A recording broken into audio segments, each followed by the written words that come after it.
ఇప్పుడు మనం 2024వ సంవత్సరం మే నెల 1వ తేదీ నుంచి 31వ తేదీ వరకు ద్వాదశ రాశుల్లో 7వ రాశి తులారాశి వారి జ్యోతిష్యం భూత భవిష్యత్తు వర్ధమానం ఎలా ఉందో మన జానకిరామ్ని అడిగి చూద్దామండి. ఆరోగ్య బలం, కుటుంబ బలం, ధనబలం, సంతాన బలం, బుద్ధి బలం, అలాగే సంసార బలం, యోగ బలం ఎలా ఉందో మన జానకిరామ్ని అడిగి చూద్దాం. ఈ 2024 సంవత్సరం మే నెల మాసం మొత్తం ఎలా ఉందో చూద్దామండి. జానకిరామ్ చూడు. తులారాశి వారి జాతకం యోగం, బలం, చదువు, విద్య, ఉద్యోగం, వ్యాపారం, తరించిన కార్యం, అనుకున్న కోరిక, చేసే పనిది, నమ్మిన పనిది, ఆరోగ్య విషయంది, ధన విషయంది, రుణ విషయంది, మున విషయంది ఎలా ఉంది, చేసే పనిది, మనుషుల మాట చూడు.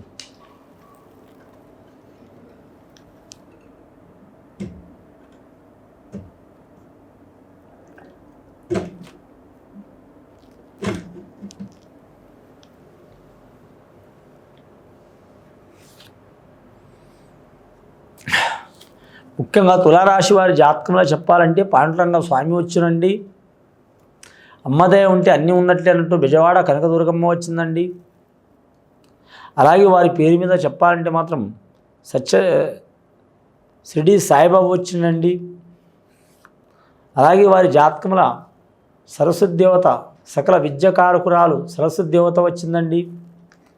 ముఖ్యంగా తులారాశి వారి జాతకం తూకం తూగినట్టు ఉందండి. వారి జాతకంలో 9 గ్రహాల్లో వారికి 4 గ్రహాలు అనుకూలంగా ఉన్నాయండి. 4 గ్రహాలు అనుకూలంగా లేవండి. ఒక గ్రహం మాత్రం సరి సమాన యోగ బలంలో ఉన్నదండి. ఆదాయం ఖర్చు మాత్రం వారికి అయితే ఆదాయం తక్కువ, ఖర్చు ఎక్కువ ఉంటుంది.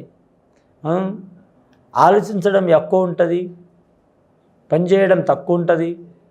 ఎక్కడ పోయిన వారికి కంఠఘోషనే మిగులుతూ ఉంటుందండి. కంఠఘోష అంటే మాట్లాడి వారి గొంతు నొప్పి పెడతా తప్ప పనులు మాత్రం సులువుగా కావు. ఇంటి వారైనా సరే ఇబ్బంది పెడుతూనే ఉంటారు, బయటి వారైనా ఇబ్బంది పెడుతూనే ఉంటారు, అర్థం చేసుకున్న వారు కూడా ఇబ్బంది పెడుతూనే ఉంటారు. అలాగే చేసుకున్న వారైనా సరే, స్నేహితులైనా సరే, సన్నిహితులైనా సరే, బాల్యమిత్రులైనా సరే, కన్న పిల్లలైనా సరే, ప్రాణమిత్రులైనా సరే ఇబ్బందులు పెడుతూ ఉంటారు. ఆ ఇబ్బంది పెట్టేది వారు కాదండి, గ్రహాలు. వారి టైం దానికి అంటారు విధి అయితే టైం అంటారు. వారికి కూడా ఒక టైం వస్తుంది, ఆ టైం వచ్చే అవకాశం ఉంది. ముఖ్యంగా ఈ చైత్ర పౌర్ణమి గడియ నుంచి వారికి ఇబ్బందులు చాలా మొదలైంది. మొన్న పోయిన చైత్ర పౌర్ణమి గడియ నుంచి హనుమాన్ జయంతి గడియ నుంచి ఇబ్బందులు మొదలైనవి. ఇంకా వారి జాతకంలో వైశాఖ పౌర్ణమి వరకు కలిసి వచ్చే అవకాశాలు ఉన్నాయి. వారి జాతకంలో వైశాఖ పూర్ణిమ గడియలో మాత్రం వారి కులదేవత కావచ్చు, ఆంజనేయ స్వామి కావచ్చు, ఎవరికైనా యథావిధిగా పూజ చేయించడం చాలా మంచిది. కానీ మాత్రం వైశాఖ మాసంలో ముఖ్యంగా లక్ష్మీదేవత ఆరాధన, లక్ష్మీ నరసింహస్వామి ఆరాధన చేయటం చాలా మంచిది.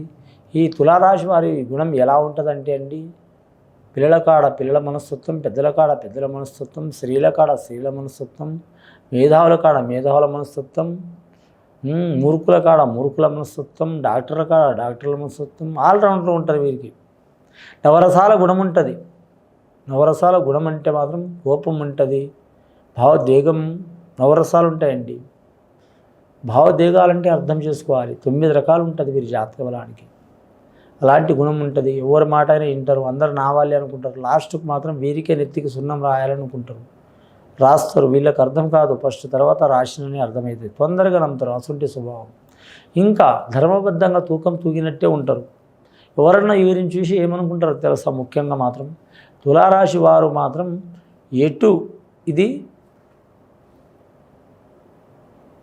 బరువు మోసే త్రాసు అనుకుంటారు. ఇటేస్తే ఇటవుతాడు, ఇటవుతారు అనుకుంటారు. కానీ కాదు, 2 సైడ్ ఒకటే మోపేయండి, కరెక్ట్ సైడ్ ఉంటుంది.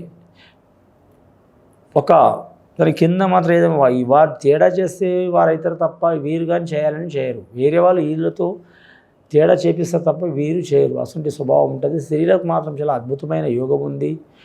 యువకులకు వివాహం కాని వారికి చాలా మంచి ఫలితాలు కలిసి వస్తాయి. అని విద్యాకారకురాలు సరస్వతి దేవత అనుగ్రహం ఉంది. గురుగ్రహం బాగాలేదండి, ఎక్కడ పోయినా అవమానాలే ఉంటాయి. వీరు ఎంత మంచిగా ఉన్నా మాత్రం వీరి మీద నిందలు, గొడవలు, చిక్కులు, చికాకులు చాలా ఉంటాయి. వీరికి ఓపిక ఎంత ఉంటుందో కోపం అంతే ఉంటుంది. కానీ శని బలం మంచిగా ఉంది పంచమ స్థానంలో, కాబట్టి తర్వాత అర్థం చేసుకుంటారు ఎందుకు నాకు ఇబ్బందులు వస్తున్నాయని. వీరి మనసు అనేది వీరికే సమాధానం చెప్తుంది. అసుంటి గుణం ఉంటుంది. పంచమ స్థానంలో శని ఉన్నందువలన ఎంత మంచి ఉందో అంత ఇబ్బంది ఉంటుందండి. ఎందుకు ఇబ్బంది ఉంటుందంటే ఆకస్మికంగా ఇబ్బందులు వస్తాయి, ప్రమాదాలు వస్తాయి. ముఖ్యంగా అన్నదమ్ములతో, రక్త సంబంధికులతో విరోధాలు వస్తాయి. పెద్ద విరోధాలు కావవి, పొడిచి చంపుకునేంత ఈ విరోధాలు కావవి. చీటికి మాటికి గొడవలు వస్తుంటాయండి. పాము ముంగిస కొట్లాడతాయి. పాము గెలవదు, ముంగిస గెలవదు. గద్ద పాము కొట్లాడతాయి చూడంగానే. నేనెంత అంటే నేనెంత అన్నట్టు అట్లా అలాంటి చికాకులు వచ్చే అవకాశాలు ఉన్నాయి. ఆ చికాకులు వెళ్ళిపోవడానికి, శత్రుబాధ వెళ్ళిపోవడానికి ఖచ్చితంగా వీరు ఆంజనేయ స్వామి ఆరాధన చేయటం, లక్ష్మీనరసింహ స్వామి ఆరాధన చేయటం, ప్రతి శత్రువులకు, ప్రతి దరిద్ర బాధల నివారణకు అమ్మవారికి మాత్రం పూజ చేయడం చాలా మంచిది. శుక్రవారం, శనివారం, గురువారం నియమం పాటించడం చాలా మంచిది. మీరు సాత్విక స్వామి షిరిడి సాయిని మాత్రం దర్శనం చేయడం మంచిది. ఇంతమంది దేవుళ్ళని నేను ఎలా దర్శనం చేయాలని మీరు అనుకోవచ్చు. మీ ఓపిక అండి. నెలకోసారి, 2 నెలలకోసారి ఒక్కొక్క దేవాలయం పోవండి. ఒక అరగంట కేటాయించండి. టీవీ కోసం, క్రికెట్ కోసం, ఇంటి కోసం, చదువు కోసం, డబ్బు కోసం, ప్రేమ కోసం, పెళ్లి కోసం, ఇల్లు కోసం, ఎవరో తిట్టిండని, ఎవరో కొట్టిండని, ఎవరో అవమానించిండని 24 గంటలు ఆలోచిస్తున్నాం. ఒక అరగంట సేపు మాత్రం ఆ భగవంతుడిని ఆరాధించండి. లేదా మీకు భగవంతుడి మీద నమ్మకం లేకుంటే మాత్రం మీకేం నచ్చుతుందో, ఎవరికేం చేస్తే మీ మనసు సంతృప్తి అనిపిస్తుందో ఆ పని చేయండి. ఏ పని ఉంటుందండి? వృద్ధులను సహకారం చేయటం, అనాథలకు సహకారం చేయటం, అన్నదానం చేయటం. అది ఏ మతంలో అయినా సరే, ఏ కులంలో అయినా సరే, సర్వమత సమ్మేళనంలో అయినా సరే, హైందవ ధర్మశాస్త్ర ప్రకారం కాకుండా ఎలాగైనా సరే మాత్రం వృద్ధులను, దివ్యాంగులను,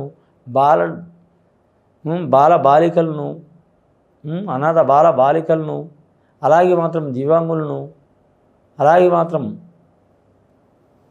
చాలా వరకు ఇబ్బందులు పడుతున్న వారు మీరు సహాయం చేసినా కూడా ఆ దైవాలకు సహాయం చేసిన దానికంటే 10 రెట్లు గొప్ప. ఎందుకంటే మానవ సేవనే మాధవ సేవ అని ఆల్రెడీ పెద్దలు చెప్పిన వాక్యం అది. అలా చేసిన మీకు చాలా మంచి జరిగే అవకాశం ఉంది.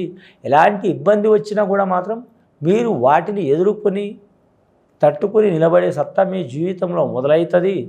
ఇవాళ చెప్పడమే కాదు, ఫ్యూచర్లో కూడా మీకు మంచిగా వస్తుంది. నాసుంటి వారు మీకు చెప్పాల్సిన అవసరం లేదండి. మీరే నాసుంటి వారి 100 మందికి చెప్తారు. అలాంటి యోగం కూడా ఉంటుంది. తెలియవరు సొత్తు కాదండి, మాట ఎవరు సొత్తు కాదండి. కానీ ఒక్క మాటతోని మాత్రం 100 పనులు కూడా చేయొచ్చు. కానీ 100 పనులతో కూడా మాత్రం 1000 లాభాలు వేరే వాళ్లకు కలిగించవచ్చు.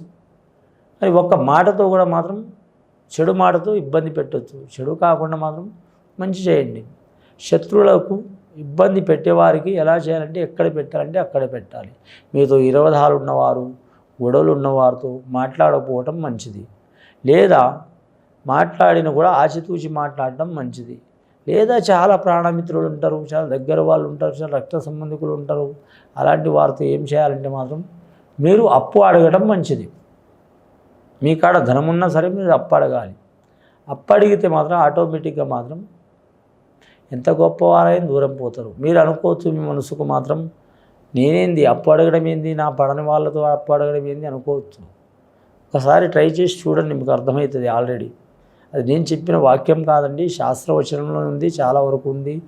అలాగే మాత్రం ఇల్లు కట్టాలనుకునే వారికి, వివాహం చేయాలనుకునే వారికి, వివాహం చేసుకోవాలనుకునే వారికి, సంతానంలో ఇబ్బంది ఉన్నవారికి అని సకల రకాలుగా వీరికి ఇబ్బంది వస్తూనే ఉంటుంది. కానీ మాత్రం అయినా సరే మీ నెల చాలా అనుకూలం ఉంటుంది. వారి జీవితంలో విశేషమైన ఫలితం ఉంటుంది. కానీ మాత్రం ప్రయాణాలు ఎక్కువ ఉంటాయి. వాహన ప్రయాణం చేసేవారు, గృహ ప్రయాణం చేసేవారు, గృహణ ప్రయాణం చేసేవారు అంటే గృహాలకు వెళ్ళేవారు, దూర ప్రయాణం చేసేవారు చాలా జాగ్రత్తగా వెళ్ళాలండి, జాగ్రత్తగా ఉండాలండి. నీటి విషయంలో కూడా జాగ్రత్తగా ఉండాలి. అలాగే భార్యాభర్తల సంతాన విషయంలో, సంసార విషయంలో, కుటుంబ విషయంలో దరిద్ర బాధలు ఏమైనా ఉన్నవారు మాత్రం అవి తొలగిపోవాలంటే మాత్రం తాడి చెట్టు అంటే చిత్తా నక్షత్రం వారు తాడి చెట్టును పూజ చేయడం చాలా మంచిది. అంటే చిత్ర నక్షత్రం అంటారండి, కొందరు చిత్తా నక్షత్రం అంటారు. తాడి చెట్టును పూజ చేయడం చాలా మంచిది. రెండవది విశాఖ నక్షత్రం 1వ పాదం వారు మాత్రం ఖచ్చితంగా మాత్రం గంధం చెట్టును పూజ చేయడం చాలా మంచిది. గంధం చెట్టు దొరకకపోతే మాత్రం టేకు చెట్టుని పూజ చేయడం చాలా మంచిది. అలాగే స్వాతి నక్షత్రం వారు మల్లెపూల చెట్టును పూజ చేయడం చాలా వరకు మంచిది. మల్లెపూల పూజ చెట్టును పూజ చేయడం ఏంది, మల్లెపూలు తీసుకొని భగవంతునికి పూజ చేస్తారు ఆల్రెడీ. కాబట్టి ఆ మల్లెపూలు తీసుకొని సకల దేవతలకు మంగళతోరణాలు కట్టి, అలాగే మల్లె చెట్టుకు కూడా మాత్రం అగరబత్తులు పెట్టి స్త్రీలైనా పురుషులైనా సరే నమస్కారం చేయడం చాలా వరకు శుభప్రదం ఉంటుంది. వారి గృహం మీద కానీ ఇంటి మీద కానీ దరిద్ర బాధలు ఉన్నవారు తప్పకుండా తొలగిపోయే అవకాశాలు ఉన్నాయి. ముఖ్యంగా ఆరోగ్య విషయంలో, కుటుంబ విషయంలో, ధన విషయంలో, రుణ విషయంలో, అలాగే మాత్రం పర్సనల్ లైఫ్ విషయంలో, ప్రేమ విషయంలో కలిసి వచ్చే అవకాశం ఉంటుంది. క్రీడాకారులకు, కళాకారులకు, రాజకీయ నాయకులకు, సెలబ్రిటీలకు, గొప్ప గొప్ప యోగంలో ఉన్నవారు కూడా ఆ చిక్కులు చికాకులు తొలగిపోయే అవకాశాలు ఉన్నాయండి. ఇది విని చూసి ఆచరించే వారికి మంచి ఫలితాలు కలుగుతాయండి. శుభం భూయత్.